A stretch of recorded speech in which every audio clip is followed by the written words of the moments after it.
2,500 to 3,000 feet.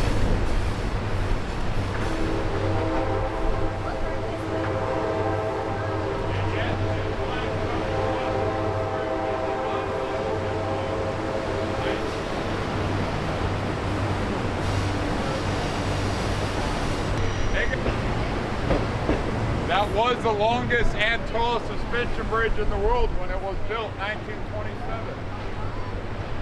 Back in the day, people used to get up there for views by riding their Model Ts in reverse.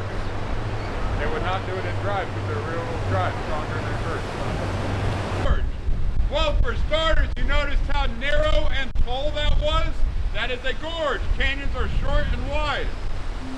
Why is it called royal? The people that came through here saw these views and deemed the views as being royalty or royal. Filmed up there.